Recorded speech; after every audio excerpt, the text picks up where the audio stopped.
s'est réunis parce que j'ai beaucoup d'amis qui sont ou travestis ou transsexuels. Et puis, à cause d'eux, pour pouvoir les comprendre, j'ai voulu étudier le phénomène un peu, puis je me suis aperçu, à ma grande surprise, que depuis 50 ans, le phénomène augmente partout dans le monde. Aux États-Unis, il y a des dizaines de milliers d'hommes qui sont devenus femmes. Et si on ajoute à ça ceux qui sont femmes à temps partiel parce qu'ils se travestissent les fins de semaine, les soirs et tout ça, ça devient énorme. C'est pareil dans beaucoup de pays d'Europe. Donc, je me suis interrogé sur la croissance de ce phénomène-là, pour savoir à quel besoin ça correspond, et qu'est-ce qui peut causer tout ça. Donc, mon personnage principal fait une sorte d'enquête là-dessus. Puis explore le milieu gay, le milieu des travestis et des transsexuels à Montréal pour essayer de comprendre et d'expliquer ce qui se passe. Donc, c'est à peu près comme ça que ça lui fait. J'ai toujours resté sur l'impression qu'on avait un peu de féminin et un peu de masculin dans chacun de nous. Ouais. Mais ce qui se passe depuis plus de 50 ans même, c'est que la partie féminine dans l'homme semble prendre plus de place. Peut-être qu'avant ça, elle était réprimée pour toutes sortes de raisons, mais là, elle semble éclore très, très fortement. Donc, c'est la partie féminine de l'homme. On pourrait dire que la partie masculine de la femme sort aussi. Il y a quoi? Dans les années 50, il y a 60 ans, les femmes ne portaient pas de pantalon ou pas très souvent.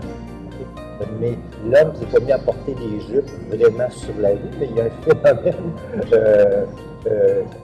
qui est encore plus fort, qui est celui du travestisme et de la transsexualité. Ce qu'on appelle le mouvement transgenre, qui est extrêmement présent et qui est presque un mouvement politique de revendication de droit en même temps. Très fort.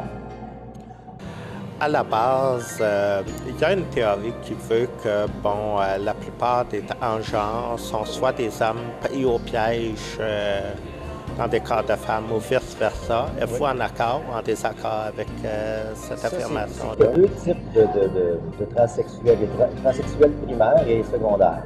Dans le cas des transsexuels primaires, c'est ceux qui découvrent très tôt qu'ils ont le goût d'être une femme, qui sont prisonniers dans un corps d'homme. Il y a des cas à Montréal de petits gars de 6 ans dont les parents doivent les habiller en femmes parce qu'il n'y a pas moyen de faire autrement, puis les psychologues les supportent là-dedans et tout ça. Là. Donc, il y a des cas primaires très, très jeunes. Mais ce qui est nouveau, c'est les cas secondaires. Dans la quarantaine, dans la cinquantaine et jusqu'à 70 ans, j'ai une amie qui va changer de sexe à 62 ans à l'automne prochain. Et ça, ce phénomène-là, c'est une autre explication. C'est souvent des hommes qui ont commencé par le travestisme, mais à un moment donné, avoir l'air d'une femme ne suffit plus pour être une femme. Okay? Et c'est ça qui est nouveau. Donc, ça ne contredit pas l'autre explication de dire qu'il est enfermé dans un corps d'homme, mais cette explication-là vaut surtout pour ceux qui le découvrent très tôt. Pour ceux qui le découvrent très tard, qu'est-ce qu'il y en est tout ça? L'explication peut être moins génétique à ce moment-là et plus posée par toutes sortes d'autres choses. J'ai remarqué que dans le roman, vous faites peu état des préjugés qui peuvent entourer justement les transgenres. Voulez-vous m'en parler un peu? Les préjugés, bon, oui, ouais, parce que vu que le roman se passe dans un milieu où les travestis et les transsexuels sont bien acceptés, ils font une espèce de tournée des grands ducs où j'ai changé les noms des sites, mais tous les gens qui sortent un peu dans le village gay à Montréal vont reconnaître les endroits. Donc, dans ces milieux-là, c'est certain qu'il n'y a pas de rejet, là. Une grande acceptation, puis il y a même une grande admiration.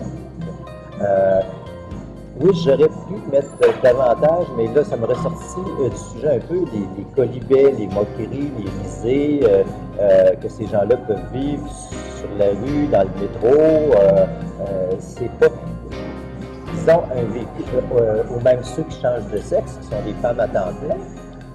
Dans le milieu du travail, quand la transition se fait, c'est pas évident, ni avec les employeurs, ni avec les autres employés. Mais ça, c'est une autre question qui est celui de l'acceptabilité. Il y a de la transphobie, de la même façon que de l'homophobie, qu'il y a du sexisme, qu'il y a du racisme.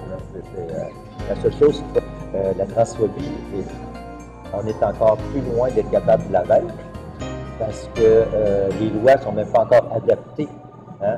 Il y a des lois contre l'homophobie, contre le racisme, contre le sexisme, mais il n'y a pas encore de loi contre la transphobie.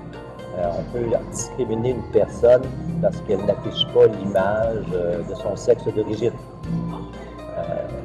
Et pourtant, ben, il y a des projets de loi en ce sens amender la Charte des droits, mais ça a été bloqué au Sénat parce qu'on est tombé en élection.